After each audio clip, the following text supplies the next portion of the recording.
Fala pessoal, tudo bem? Começando mais um Coruja Cast. Como você sabe, a gente tem recebido profissionais, empresas, profissionais liberais, empresas já maiores que mandam pessoal de marketing para falar aqui.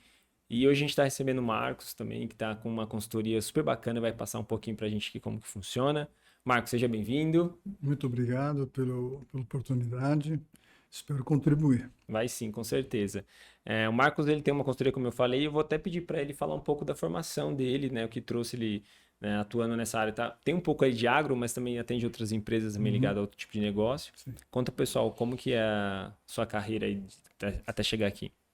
Bom, é, começamos esse mercado, na verdade, não foi o agrícola, foi o mercado de construção pesada, nos anos 80, precisamente em 86. Uhum, A minha formação sou economista, tenho uma especialização em mediação e governança corporativa. E esse mercado de máquinas e equipamentos para mineração e construção pesada, apesar de ser um mercado muito forte, é um mercado pequeno. Então, eu comecei em 86, uma empresa que, inclusive, já não existe mais, chamada Terex, e nós fazíamos toda a parte de comercialização de produtos e equipamentos, principalmente para alguns públicos. O órgão público eles são prefeituras, que é o grande forte do mercado de pavimentação e construção são obras governamentais. E passa necessariamente por essas três esferas, a federal, governamental e prefeituras. Comecei minha carreira ali. Com o passar do tempo, houve uma fusão, melhor, uma aquisição da Caterpillar é, no segmento de equipamentos mundialmente falando, e nesse pacote foram todas as empresas que a gente trabalhava, acabou indo para esse guarda-chuva, né? Isso aconteceu nos anos 80, para os anos 90, e aí eu fui, logo em seguida, fui para um distribuidor que era histórico aqui no Brasil, chamava Lyon. A Lyon vamos dizer assim, que ela, praticamente o Brasil foi feito com equipamentos que a Lyon negociava da Caterpillar na época. legal. Foi um momento histórico no Brasil, nos anos 70 principalmente, daquela transamazônica e estradas bombando aqui e ali, hidrelétricas acontecendo, estados se desenvolvendo, mineração acontecendo. Então, o mercado brasileiro nesse momento deu um boom muito grande, tanto é que nós éramos conhecidos o país que mais cresce, né? E nesse segmento eu fiquei nessa empresa durante 15 anos. Depois de 15 anos venceu assim o momento, né? Todo profissional tem o seu momento. Às vezes a gente luta contra, perde-se muito tempo e qualidade de vida quando você insiste muito num caminho. Isso como um todo, né? Você insiste num caminho e está na hora de mudar. Então, as mudanças às vezes dói bastante, mas são necessárias. E quando você fala assim, meu, é hora de eu poder lançar-me, alçar voos, e foi o que aconteceu. Foi um conjunto de situações que me fizeram sair da empresa e a partir desse momento eu comecei a trabalhar como, apesar de jovem na época, eu comecei a trabalhar com um profissional que empresas entrantes no mercado brasileiro chegavam e precisavam de alguém para poder Uhum, falar, ó, vai por aqui, vai por ali. E eu comecei a fazer isso, então, com grandes marcas na época, a Volvo, um grande distribuidor que a Volvo tinha, depois a Volvo, Hyundai, né, que uma outra linha muito forte aqui no mercado brasileiro. E depois, eu já estou me antecipando, me adiantando uhum, bastante na cronologia do tempo, mas depois aconteceu a entrada das indústrias chinesas, que até então eram conhecidas pejorativamente como Xing Ling, né? Que isso é um pecado capital você falar de uma indústria chinesa hoje, nessa terminologia pejorativa, eles são muito aguerridos, são trabalhadores, inteligentésimos. Eu trabalhei numa fábrica chamada Sunny. Eu posso dizer os nomes aqui, não tem Pode. que...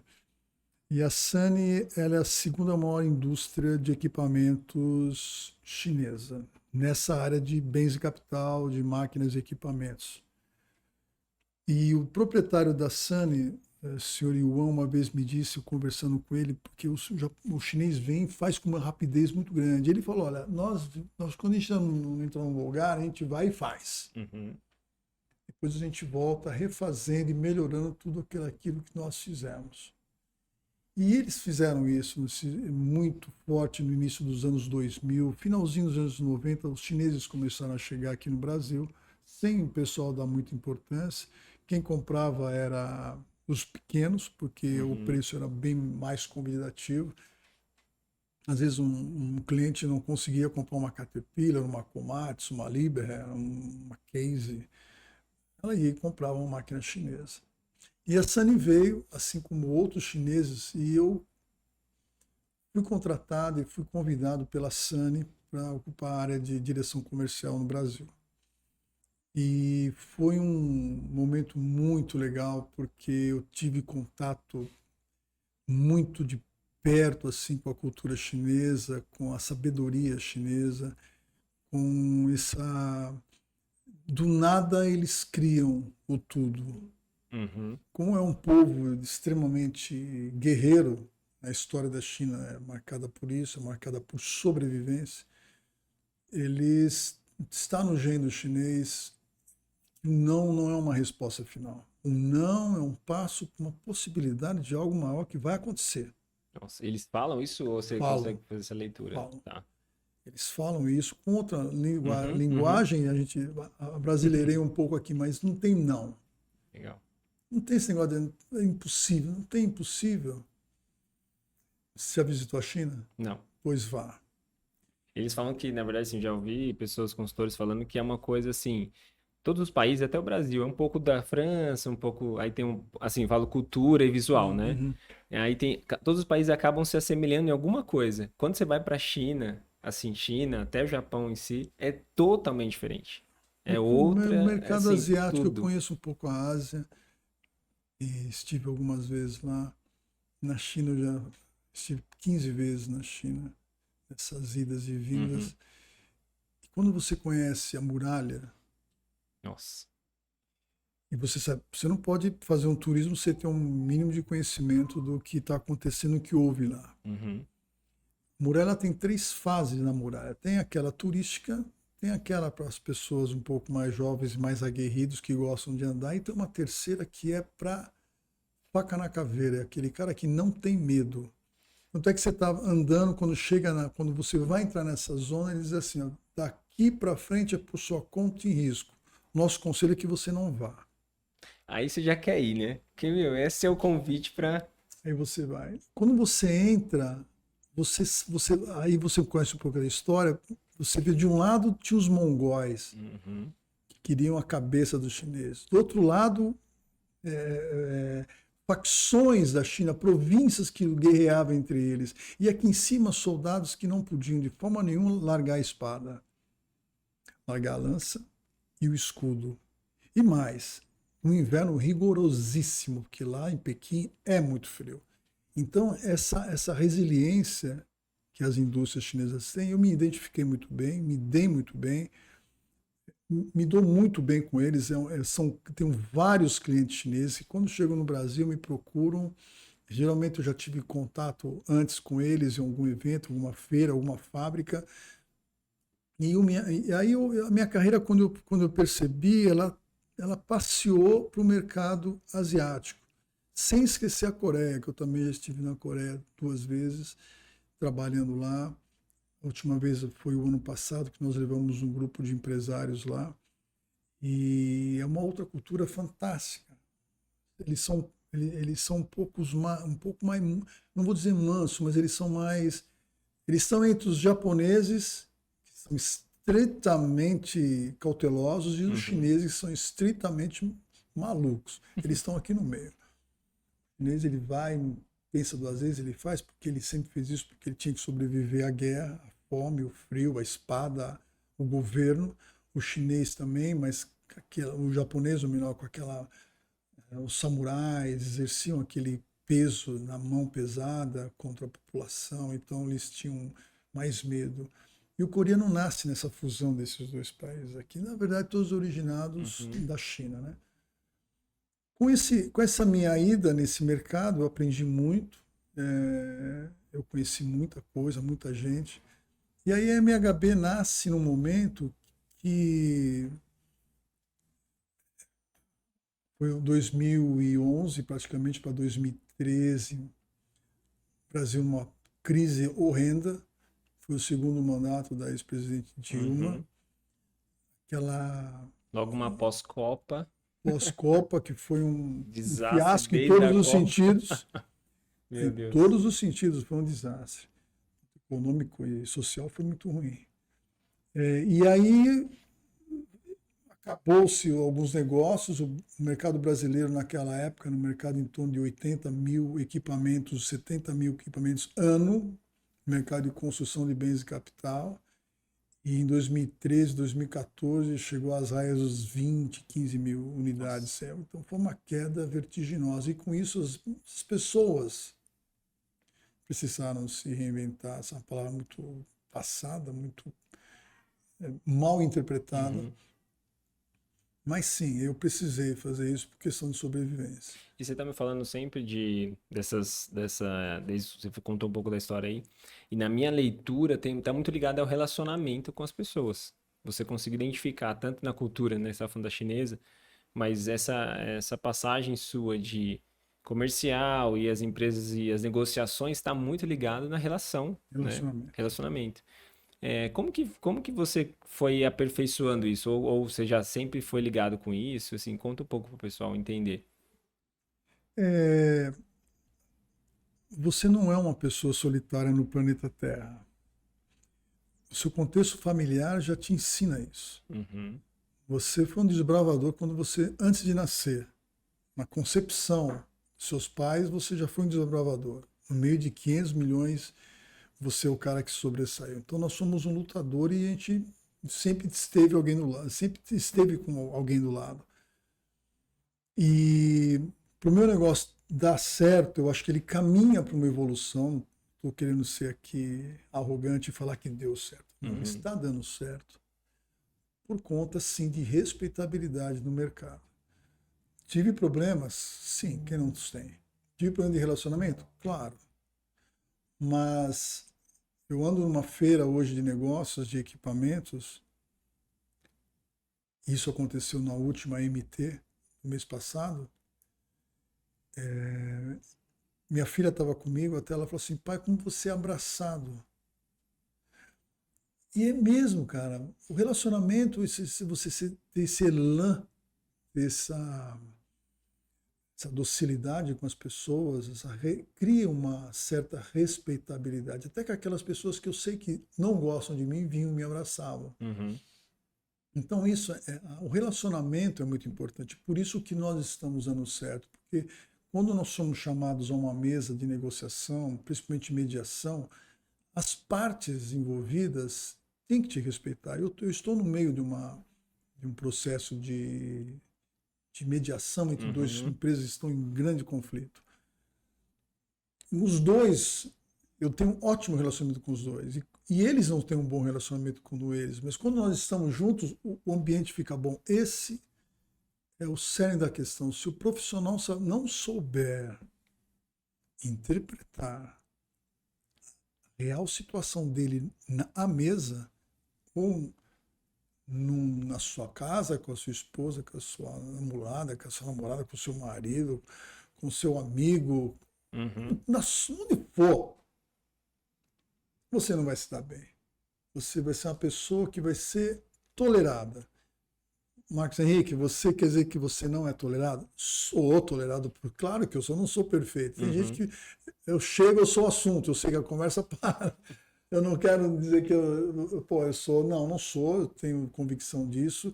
E isso também é um predicado, você saber ter humildade, reconhecer que eu preciso mudar. E eu sei que eu preciso mudar muito ainda. É porque dentro dessas questões que a gente está falando de processos, vai, de Até uma consultoria, a mediação, tudo isso não sei, para mim é muito claro essa questão do relacionamento. Você poder trazer uma sugestão positiva, quem te contrata sabe que você vai ter uma entrada ali mais, entre muitas aspas, né? Mas é aceitável, assim, tem uma forma de conduzir a negociação. Acho que isso para quem está ouvindo entender que, cara, se você não adianta só, essa pessoa tem uma boa oferta, essa pessoa tem um preço interessante, posso contratar essa consultoria. Não. Tem que entender qual o nível de relacionamento que ele tem de entrada naquele negócio em si, naquele Perfeitamente. mercado, né? Vamos dizer Perfeitamente. assim. Então, acho que isso muda totalmente a hora de escolher quem que, sei lá, quem vai tomar essa negociação, essa mediação, né? É verdade. Não tenho dúvida nenhuma que tem que acontecer isso. Você tem que transmitir para quem está te contratando que você tem condições de trocar com a pessoa. Uhum. Eu tenho um grande amigo, o nome dele é Ricardo Gondim, ele sempre disse para mim que nossa vida é como você está dirigindo um carro manual. Se você não entender que as interpretações da vida, que a primeira, a segunda, você tem que cambiar, você tem que pisar na embreagem, você tem que desacelerar, isso aí é trocar com a vida. É só assim que você consegue entender e se fazer entendido. E é legal porque nessa mesma analogia, no começo, você precisa pensar muito, assim, né? Como que você faz. Aí tem uma hora que você já nem pensa mais, Automático. você vai no automático. E aí até isso é uma coisa que a gente fala, poxa, talvez não tem que ser tanto no automático. Volta, porque tem umas coisas que você tem que ir Sim, mudando de forma diferente, né? sim. Muito legal.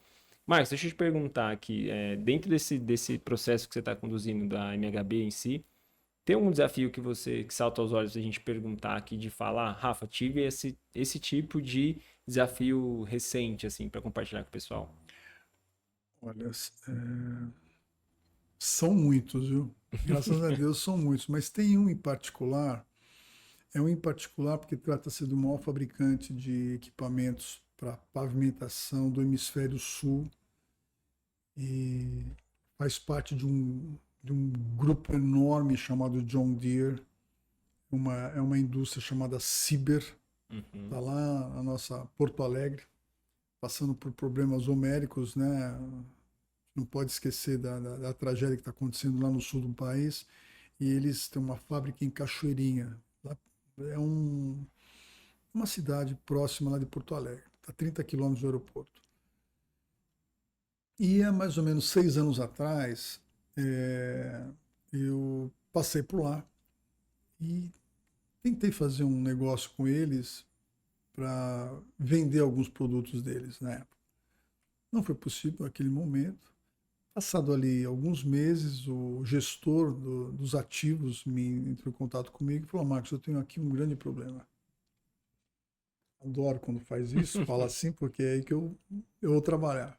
E qual é o seu problema? Eu tenho diversos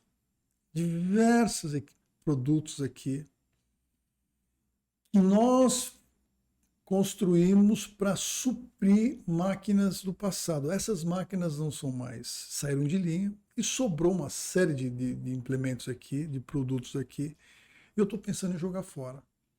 Só que antes eu lembrei de você, eu queria que você pudesse me dizer o que eu posso fazer com isso daqui. Qual é a solução que eu tenho aqui? Porque ela é uma empresa americana e por ser americano você tem que ter muito bem catalogado. Além de americano, ele tem tem várias indústrias Uhum. que eles compraram alemãs. E essas indústrias, o germânico também é bem criterioso, etc e tal. E aí, eu falei assim, bom, então é hora de eu te dar uma solução. Foi aí que nós visitamos eles novamente e criamos um processo de venda daqueles ativos remanescentes que eles tinham lá. Nós estamos há 6 anos trabalhando com isso. Legal. Hoje, toda a fábrica, em todo segmento, nos procura para que a gente dê solução. Aquilo que eles iam jogar fora representou algo em torno de 12 milhões de dólares. Uau. Estava jogado ali, E que você conseguiu converter ali, em entrar um dólar. ativo. Uau. Foi tanto sucesso, que o Guilherme, meu amigo, hoje está na Alemanha e cuida do ativo de toda a indústria no mundo, para você ver como foi um trabalho que nós tivemos de muito resultado. Nós fomos lá, catalogamos, avaliamos e, por fim, conseguimos vender no mercado, tanto para cliente final como para aquele que compra a revender. Então, eu não canso de dizer que o tamanho da empresa não deve te assustar. Tem que pegar esse tamanho dela, usar como seu aliado, entendeu? E Uhum. foi o que nós fizemos e temos feito em outros clientes nossos. É, porque entra de novo na questão do relacionamento, né? Se você tem, mesmo, né?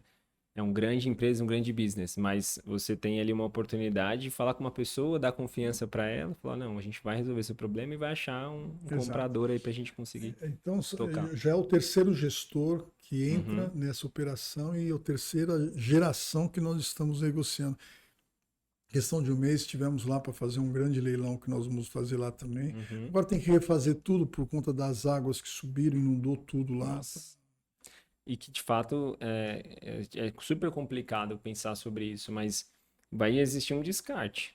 Vai existir uma série de coisas que dá para recuperar, não dá, enfim, Uhum. que vai entrar de novo uma solução de algum problema aí. Alguém vai ter que dar um problema. Exatamente. Uma da solução, melhor. O Uhum, problema uhum. já existe, alguém vai ter que dar solução. Então, nosso trabalho é da solução.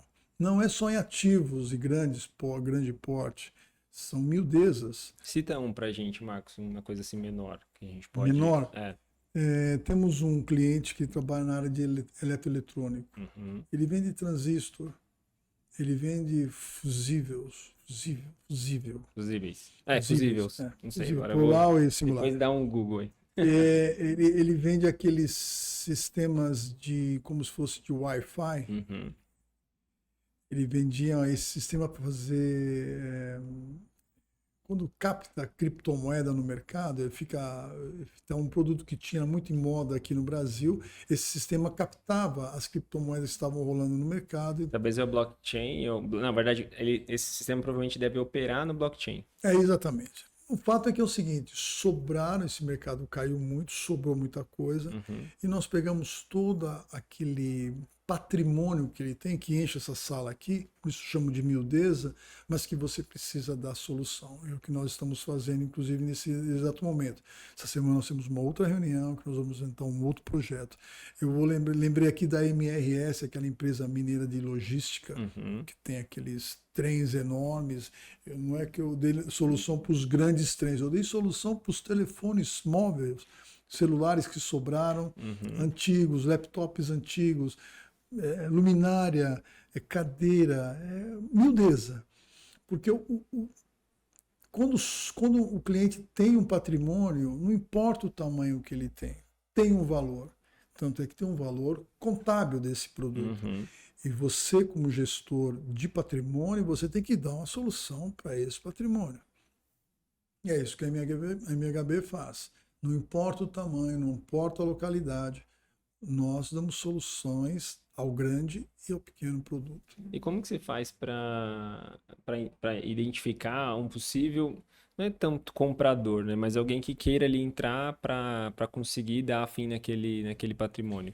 Porque, assim, quando a gente fala do cara trazer uma demanda para você, ele, o Marcos, eu preciso enfim, liquidar esses patrimônios que estão aqui, enfim, como que a gente faz? E aí, como que é o processo? Óbvio, não precisa explicar exatamente como você faz, mas como você consegue enxergar um possível comprador daquele item? Por exemplo, vamos assim, se o ramo é construção, Tá. você passa numa empresa, sai de carro, você vê uma quantidade muito grande de máquina parada. Isso é muito comum. Uhum, Às vezes os empreiteiros compram equipamentos para uma determinada obra. Acaba aquela obra, ele não tem obra para aquele tipo de equipamento. uhum. Por isso que a descrição, quando se compra, é muito importante. Você não... Quando eu tinha os vendedores, eu sempre treinava eles. Saiba fazer uma consultoria para o seu cliente. Ele usar essa máquina para essa obra e para outras obras. Muito bem. Você passa lá e você vê.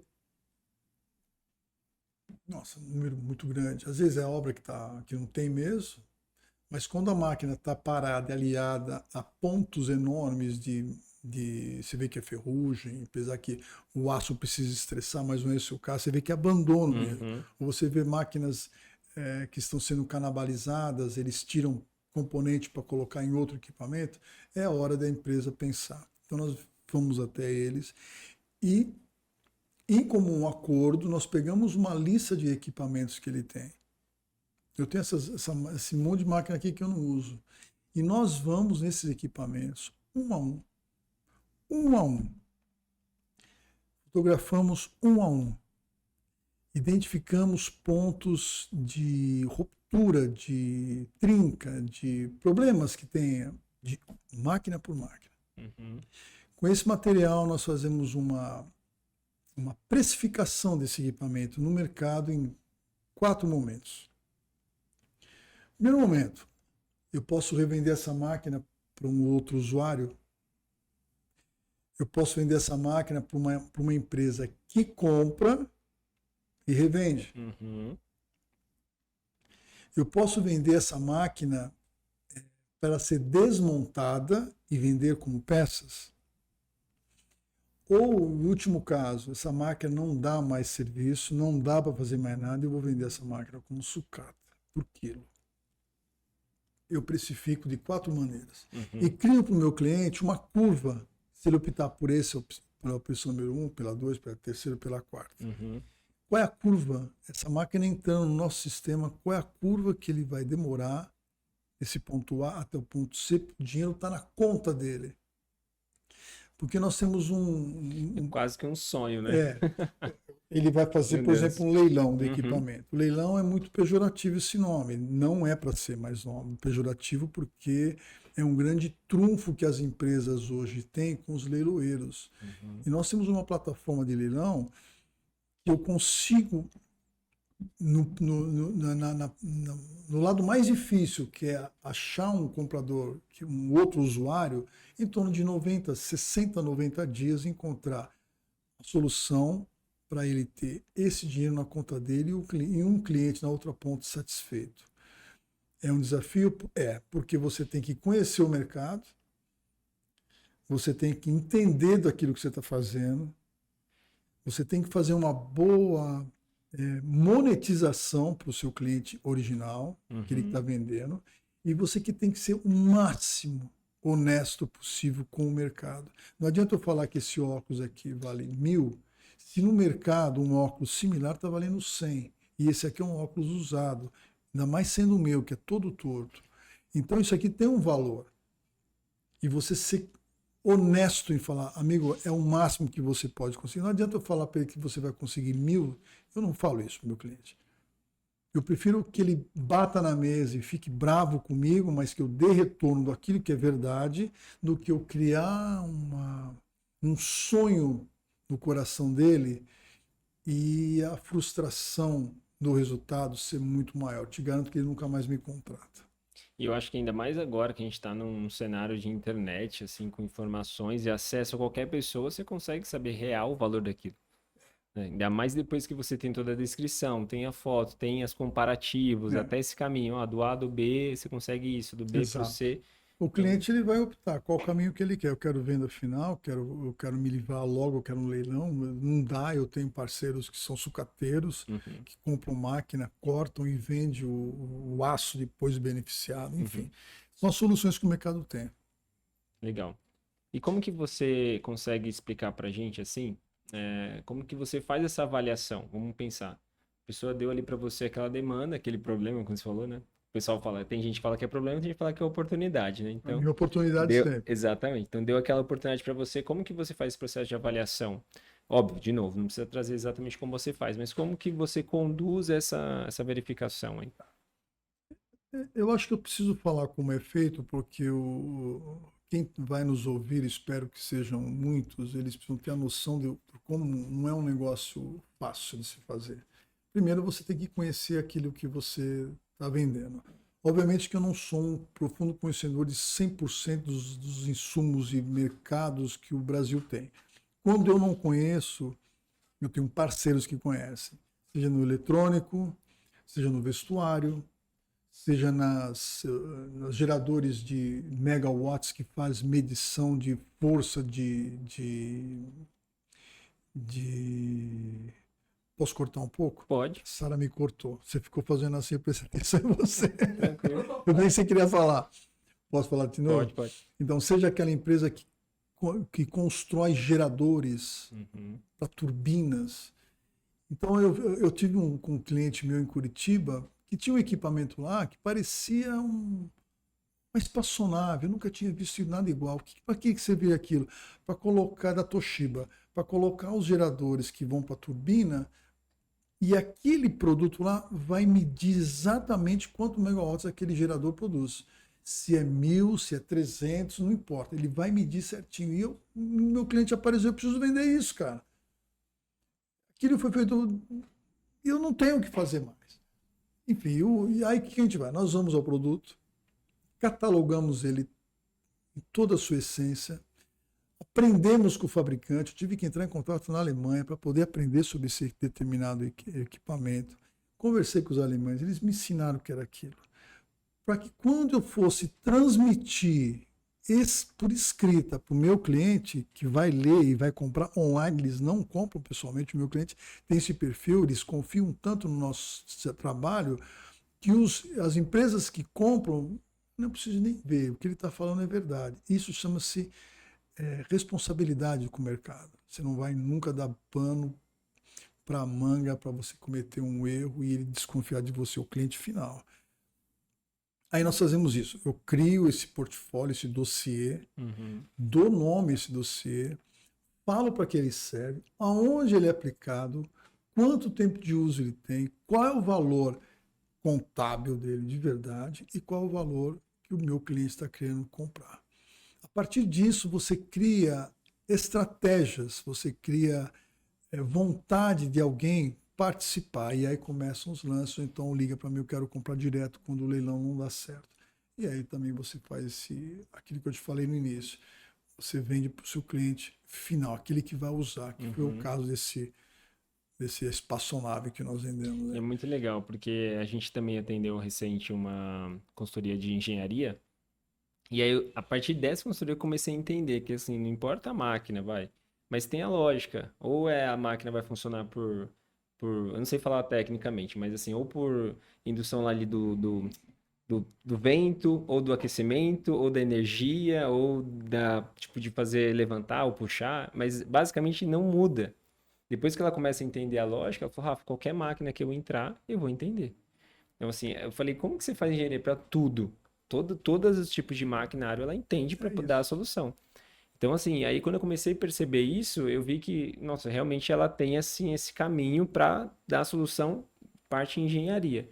Quando você me diz isso, então eu consigo já dizer que, independente das máquinas que as pessoas têm, ou, enfim, patrimônio que tenha, pode levar para o Marcos, ele sabe avaliar de acordo com essa mesma lógica, assim, né? Essa mesma, porque você não precisa, como eu disse, ninguém sabe tudo. Não existe quem sabe tudo, só Deus sabe tudo.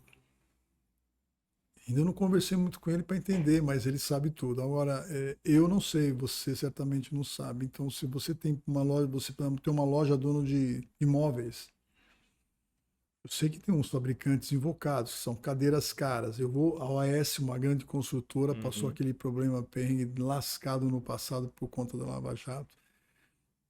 E um dia eles nos procuraram. Eu tenho que vender aqui, eu tenho um leilão enorme para fazer aqui de cadeira. E aí eu vi que não tinha só cadeira, tinha talher. E não tinha só talher, tinha sofá de couro. E aí começou lustre. E não era só lustre, e quando eu vi, eu tô com um carro blindado que os diretores usavam, todos eles para leiloar, para vender, para dar uma solução para ele. E acontece de você não conseguir vender? Claro que acontece. Claro que acontece. Você tem que aprender com os seus erros, com as suas falências, né? Mas eu até gosto de dizer da história de Thomas Edison, que ele, para acertar a primeira lâmpada dele, ele queimou mais de 1 milhão de lâmpadas. Ninguém dizia que ia dar certo. A Xerox, para ter dado certo, ela tentou vender para Polaroid, que não acreditou naquilo. E isso foi um sucesso enorme. E tantos cases de sucesso aí. Que é que o pessoal sempre fala, né? Você não perde, você aprende, né? E aí quando você aprende uma coisa, assim, você aprende uma forma de dar errado. Tipo assim, eu Thomas Edison fala isso, né? Não é que eu perdi 1.000 lâmpadas, sei lá, o dado exato, mas assim, eu aprendi 1.000 formas de não fazer a luz. Exatamente. Tipo assim. Então você. Aqui eu sei que não devo. Exatamente. E você tem um caminho e sabe o resultado que vai dar. Então, às vezes você fala, esse aqui não deu certo porque ficou dessa forma, né? E no nosso caso, muito acontece isso. Fiz uma criação, a pessoa olhou e falou, nossa, tá muito poluído. Pô, já sei como que faz, nessa perspectiva dela, deixar um pouco poluído. Aí o cliente fala, eu quero um monte de coisa. Eu já sei que... E aí tem muito no nosso caso, até levar depois para você. Aqui, assim, o cliente chega pra gente e fala, eu quero, sei lá, uma comunicação mais vintage. Aí eu falo, olha, vintage é isso. Na nossa visão, vintage é isso. Aí a pessoa, não, não é isso que eu queria. Porque a comunicação, no nosso caso, tem muito disso. Tem alguma coisa que às vezes as pessoas chegam para você e falam, Marcos, eu queria que você desse essa solução, esse é o caminho. E aí você fala, não, esse caminho que você está me trazendo vai ser, na minha perspectiva de mercado, um caminho errado. Vou te dar um outro aqui. Como que você lida com isso? Como que as pessoas chegam até você nesse sentido? Então, as pessoas chegam a nós muito pelo um terceiro que indica. Tá. A John Deere, fabricante de tratores agrícolas, entre outras coisas que eles fabricam tratores agrícolas e são donos desse grupo Ciber que eu te falei. A John Deere tem lá 1.200 e poucos pneus para trator agrícola. Uhum. E quando Pneu a gente fala trator agrícola, é imenso o imenso. pneu, né? Sobraram pneus. Uhum. Porque eles importaram um lote erroneamente. Esse pneu sobrou. Nos chamaram. Ó, esse pneu aqui eu quero vender ele, você pode fazer para nos ajudar. Fui aprender sobre o pneu dele. Realmente o pneu dele é um pneu exatamente o contrário que o Brasil usa. Falei, esse pneu não vai ter solução aqui, você não vai vender ele aqui. Como não? É pneu. Pneu. A trama dele é diferente, não é para o solo brasileiro. A altura dele é diferente, não é a altura que o brasileiro está. Tem pneu maciço, que o brasileiro também às vezes não gosta de usar, é um mercado mais para pilhadeira até que vai, mas para trator, meio difícil, você tem um custo muito elevado. Eu não acredito que você está me falando isso aí. Pode acreditar. Você não vai pegar o serviço? Não. Se eu pegar esse seu serviço, vai ser para vender ele para um mercado totalmente diferente do agrícola. Ele queria vender agrícola. É só você ver as suas máquinas, elas não estão utilizando esse pneu. Como é que eu vou vender um pneu que você mesmo não acredita nele? Como é que eu vou te dar uma solução para isso? A solução desse pneu é você repatriar ele, ou é você vender ele para um outro mercado fora do Brasil, que não é um mercado nem latino-americano. Para onde eu venderia? Aí você tem que me contratar. Entendeu? Porque eles não acreditam na solução muitas vezes. O cliente às vezes é complicado, porque eles são tão assim donos de certas verdades, e quando vem uma pessoa menor e fala, tá errado. É a história do computador de $1 milhão. Você conhece? Acho que eu sei, mas manda aí. Mas eu vou contar para quem não conhece.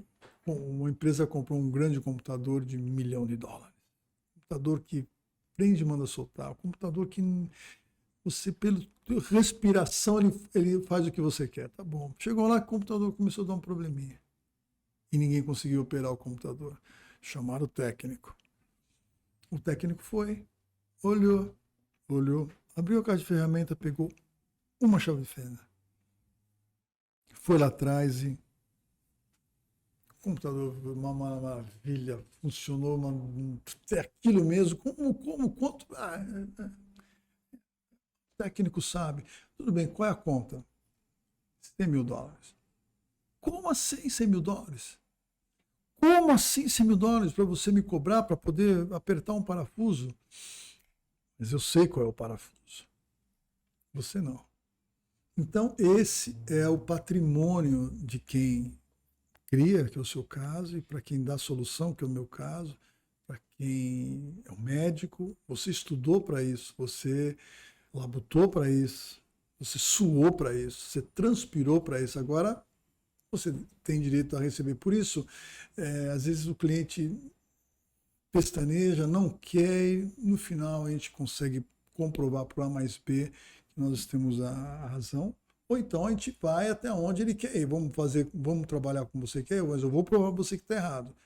Aí ele paga o preço. Ok, vamos lá. Somos um país democrático, vamos fazer o que ele acha certo. Normalmente depois ele volta Você vem, você desesperado. tinha razão. Normalmente é assim. Conta pra gente, Marcos, também, porque você falando sobre isso me lembra muito. Eu gosto muito de participar de feiras, Uhum. né?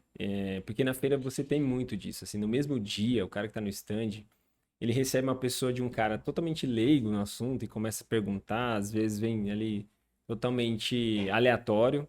E vem um cara que às vezes fala, às vezes não, né? Vou até para ser mais curto. Houve um leigo que aí se pergunta, o cara tá meio sem noção assim, do que ele tá falando, você entende que ele tá meio que sobrando ali no rolê e me responde pra ele, ok. Depois vem um cara que você fala, meu, esse cara tem conhecimento. Por conta do volume de gente, você consegue perceber naturalmente quem sabe aquele conteúdo e quem não sabe. Isso feira, e aí eu dou também um exemplo de internet. Internet tem um monte de gente aí que acha que sabe e começa a falar e tal, você vê que o cara não tem conhecimento nenhum. Como que você identifica isso? Na verdade, assim, como que você identificou isso na feira, no sentido assim, de quais as mudanças que realmente... Por que que eu fiz essa pergunta para você? Porque eu sei que você é um cara que veio dessa construção de mercado, já conhecia desde a empresa que você trabalhou, e depois começou a ver essa comercialização até mundo afora, né? Países fora daqui, então você consegue ver isso de forma muito global. Como que você vê esse movimento de que, na minha opinião, tá? Os mercados estão tendo agora de realmente valorizar quem tem o conhecimento. Tipo, ó, esse cara realmente sabe o que está fazendo. Como que você enxerga isso no mercado, tanto de agro que você atua hoje bastante também, mas nos outros também? É o que você falou, é uma construção. Nós temos vários. O brasileiro ele tem como gen ser um especialista em tudo, ou nós temos 150 milhões de técnicos de futebol, não era isso que todo mundo falava, né? Sim. Todo mundo sabe, todo mundo. Até tem um ditado que um professor meu falava muito na sala, que era o seguinte: de 100% das pessoas, 90% não pensam. Não pensa. Você é levado a pensar. Não importa o grau de conhecimento, a pessoa não pensa. Você está vendo que é um absurdo, mas o cara está fazendo. 5% pensam que pensam. Na verdade, eles são influenciados por formadores de opinião. Então, eles acham que estão pensando. Então, eles acham que estão desenvolvendo uma ideia. Não, eles pensam que pensam, são enganados. E apenas 5% das pessoas realmente pensam. E em feira, isso acontece muito. Quando você está expondo, você vê a galera que vem os alunos, vem o pessoal primeiro dia, estudante pra caramba, curioso, família. A partir do feira tem 4 dias. No primeiro é terrível. No segundo e terceiro é bom. Porque todo mundo que vem com a ideia de fazer negócio, e não de aprender. E normalmente vem no terceiro e no quarto, a mesma pessoa. Ele volta. Uhum. Principalmente aquele indeciso que quer comprar. Por isso, feira, quando a gente fazia as feiras da MT, eu participei já de zilhões de feiras nesse mundo afora. Em qualquer lugar do mundo tem o mesmo cerne. Quando chega alguém, isso é legal. Quando chega alguém, você já percebe se esse cara é falador, se ele está lá especulando, se ele é concorrente, se ele é estudante. Seja quem for, deixa a pessoa falar. Deixa a pessoa perguntar. Não interrompa. Deixa ela perceber que você está abraçando ela com o seu olhar e com os seus ouvidos. Uma boca e 2 ouvidos. Minha mãe sempre dizia isso. Deixa a pessoa perguntar. Deixa. Porque quando você abrir a boca, ela vai parar para te ouvir. Vai parar para te ouvir. Não importa onde, no lugar do planeta, que eu fui numa feira chamada BICES, em Pequim. Cara, 100 mil reais, 2 milhões de pessoas visitando a feira durante 6 dias. É gente que não acaba mais, é expositor que não acaba mais. Você não consegue visitar a feira inteira. Mas quando eu estava lá no stand e entrava quem quer que seja do mundo, Às vezes nós íamos atender os brasileiros, os sul-americanos, mas às vezes pintavam um europeu. Aparecia um africano, um europeu do lado da Ucrânia, Rússia. Eles vinham visitar. Se você dava atenção para ele, isso eu consegui perceber. Você ganha a pessoa sem fazer esforço, só ouvindo, deixando ele falar os 5 primeiros minutos sozinho. Tem aquele mais. Aí vai o jogo de cintura. Tem aquele que pergunta para você. Ele não vai falar, ele vai perguntar para você, porque ele quer ver se você tem punch para poder. Esse é o somador de opinião. Se você tem punch para trocar com ele, pois responda, responda. E a gente sempre fala assim: responda olhando nos olhos da pessoa. Responda com o mínimo de gesticulação possível. Seja respeitoso. Então, na AgriShow tem um outro esquema. Aqui, a AgriShow já é a família que vai lá. O agricultor, às vezes vai o agricultor que ele chega lá, você vê um helicóptero descendo, você sabe que é ele, mas você não consegue identificar quando ele chega, porque às vezes ele chega de chinelo. Eu fui numa inauguração de uma loja lá em Minas Gerais, e de um cliente que vende máquina, e eu tinha um cliente lá que ele estava com um chinelão, propaganda para Havaiana, preto e outro azul, claro. Eu falei, cara, tadinho do moço, né? Aí chegou o dono da loja, tá vendo esse homem de chinelo bicolor aí? Eu falei, é um dos maiores produtores aqui da região. Nossa. Ele é milionário. Mas por que ele se veste assim? Isso para ele foi sorte. A vida dele inteira, ele sempre trabalhou desse jeito, então ele acha que não deve mudar. Então você não dá, é outra coisa, né? Você vai no MT, já é um cliente mais elitizado, já chega engravatado, já é outro nível de cliente. Não que tenham mais dinheiro, hein? Muito pelo contrário, às vezes tem menos dinheiro que o agrícola aqui. E com o agrícola é aquela... Você não pode chegar todo perequetado que ele não vai abrir as portas para você, porque ele não é assim. Uma nova geração que está entrando, você sabe quem é a Sara, né?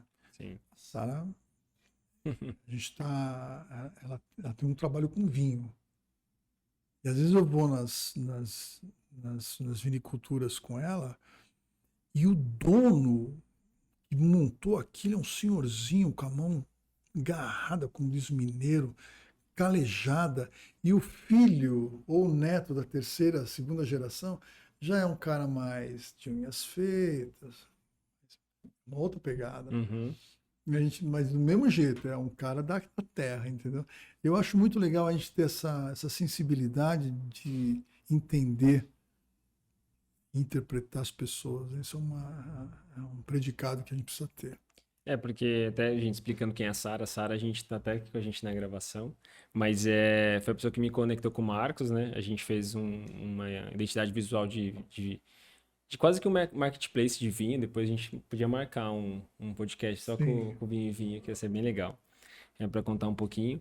Mas sobre esse ponto de percepção, você consegue fazer a leitura e mostrar o valor para o que ele entende que é valor. Acho que isso é muito legal também. Fazer essa leitura e direcionar o que você explica e quebrar totalmente o preconceito, né? De alguma forma tentar quebrar isso, porque quando eu trabalhei na Caixa também eu via muito isso. Às vezes entrava uma pessoa de bermuda, chinelo, você fala, aí ele vinha lá, eu quero tirar meu extrato dos meus 5 milhões na poupança. Era assustador tirar aquele extrato toda vez. Que falava, meu, cada mês esse cara tá perdendo mais dinheiro, mas deixava lá. 5 milhões assim na poupança, assim, era muito louco. Ele chegava lá e pedia o extrato. Falava, nossa, meu Deus. A oportunidade que esse cara tem todos os meses, né, de faturar bem mais. E ele vinha com a mesma roupa. Sempre de bermuda, chinelo também, uma camiseta azul. E, cara, aquilo pra mim ficou... Eu trabalhei 1 ano e meio na mesma agência. E todos os dias ele ia lá fazer a mesma coisa. Entrava sorrindo pra todo mundo e tal, e pedia o extrato da poupança dele. Mas são pessoas, o Brasil acho que é cheio dessa pluralidade, muito legal. Mas, e como que você identifica, quando a gente está falando do mercado ter essa expansão? Você falou de 2 feiras grandes, né? AgriShow e AMT. O que você mais percebeu, assim, que salta aos olhos dessas 2 feiras que você viu? O elevado número de entrantes, de novas indústrias chegando, novas tecnologias. As empresas elas estão a cada dia inovando e trazendo facilidade nos negócios para aquele operador final, por exemplo. e com uma produção extremamente elevada. Então, o que eu percebi, tanto aqui em São Paulo como lá em Ribeirão Preto, nas feiras, é que as empresas estão a cada dia se preocupando em criar equipamentos e produtos inteligentes. Alguns equipamentos hoje são 100% verdes, outros, quando nós estivemos na China recentemente, nós fomos numa sala, e naquela sala, a fábrica chama-se Shantui, está lá na China.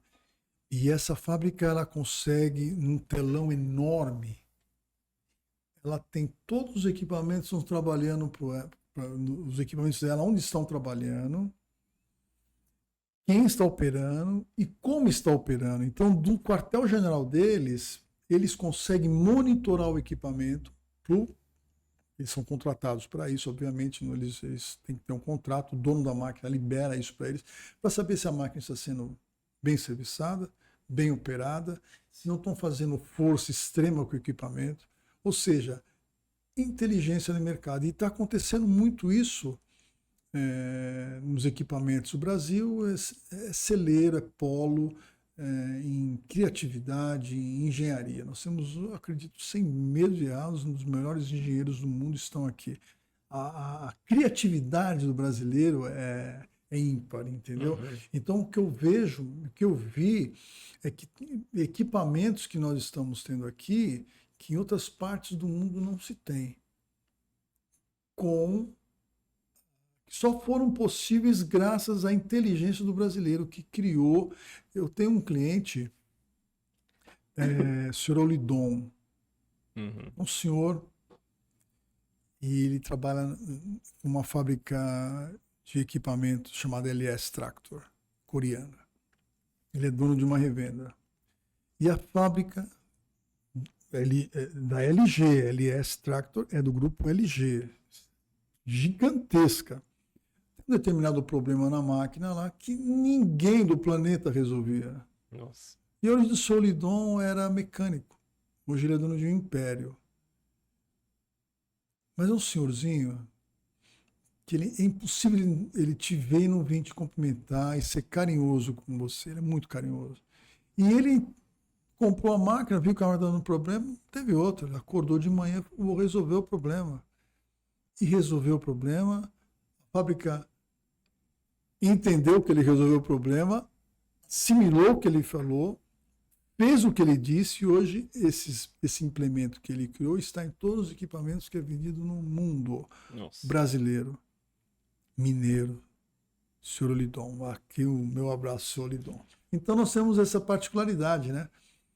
E além de nós sermos muito inventivos, somos muito inteligentes. E que é similar que eu vejo aí essa conexão com a inteligência do homem com a máquina. Muito forte isso nas duas feiras. Legal. Acho que o Walter Longo fala isso, né?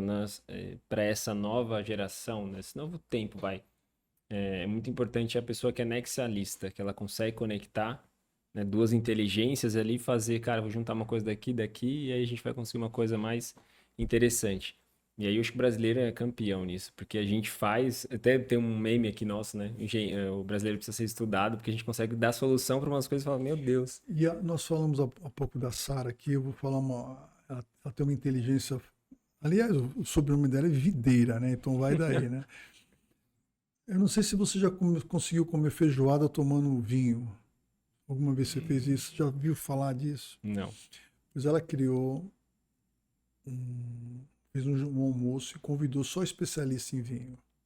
E ela provou, por A mais B, que a feijoada pode ser apreciada com um bom espumante, um bom vinho. Como isso acontece?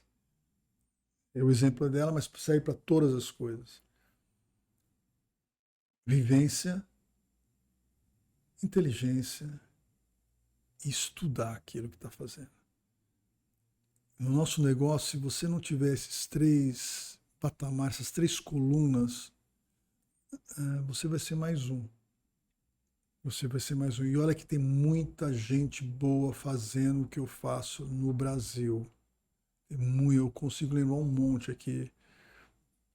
E que é brasileiro e a gente gosta muito desse povo, né? Muito bom, muito bom.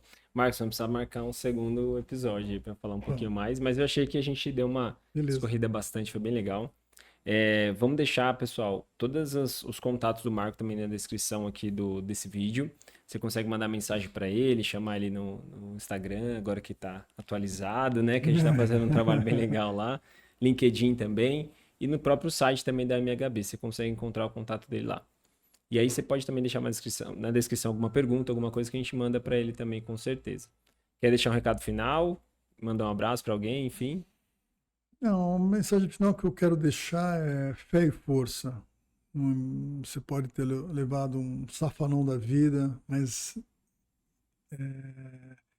não é o ponto final da sua vida. Só acaba quando acaba. É isso aí. Show, muito bom. Gente, obrigado. A gente se vê no próximo vídeo. Um forte abraço. Tchau, tchau.